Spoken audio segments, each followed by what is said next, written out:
চারদিন ধরে খাই না, খাওন দাঁড়া উঠে গেলে রাত্রি দেয়। আমি কিন্তু পাগল না, খিদা আমার পাগল বাড়াচ্ছে। হ্যাঁ একটু খাবারের মূল্য তার পেটে ঢুকবে না, তার পেটে ভাত নাই। হ্যাঁ বলছে এটার মূল্য কত। চল না একটু বসি। চল বসি, জায়গাটাও ভালো আছে। জায়গাটা তো নিরিবিলি, বসার জায়গায় তো নাই। কিন্তু এখান থেকে তো গন্ধ বেরোচ্ছে। হ্যাঁ আশেপাশে তো পচা কিছুই নেই। এখানে তো তেমন খারাপ কিছু দেখছি না।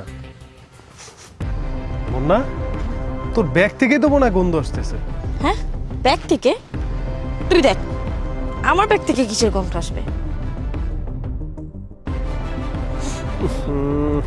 এই যে দেখ, দেখছিস? এটা আমার মায়ের কাজ। প্রত্যেকটা দিন আমি বলি যে তুমি আমাকে কোনো খাবার দিবা না, আমি কলেজের খাবার খাবো। মা আমার কোনো কথাই শোনে না। পরশুদিন এই খাবারটা আমার মা আমার ব্যাগের মধ্যে দিয়ে দিয়েছে। আমি নিশ্চিত কালকে কলেজ বন্ধ ছিল, খাবারটা পচে গেছে। 2 দিন আগের খাবার, এই জন্য এরকম গন্ধ বেরোচ্ছে। এক কাজ কর, এটাকে ফেলে দে তাড়াতাড়ি। আচ্ছা ফেলে দিচ্ছি।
এটা না ওই যে আমাদের ফেলে দেওয়া পচা খাবারটা?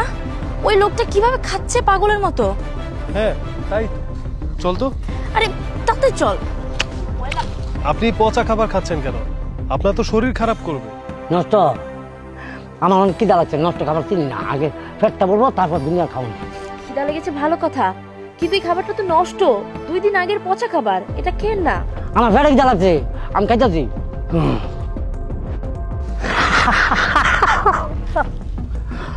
2 দিন আগের নষ্ট খাবার, কিন্তু আমি 4 দিন ধরে না খাই রয়েছে।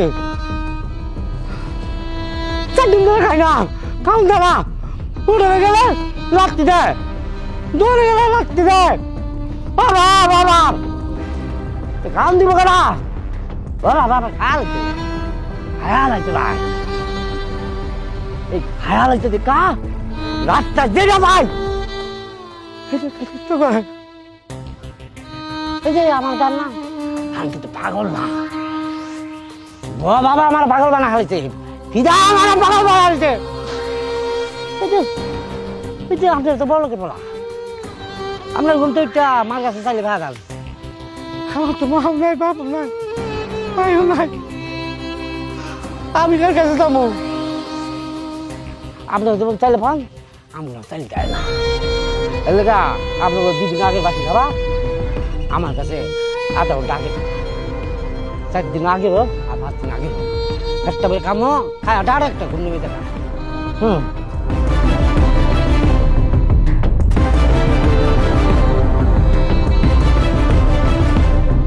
একটা কথা কি কই আবা, এই যে 1 মুঠো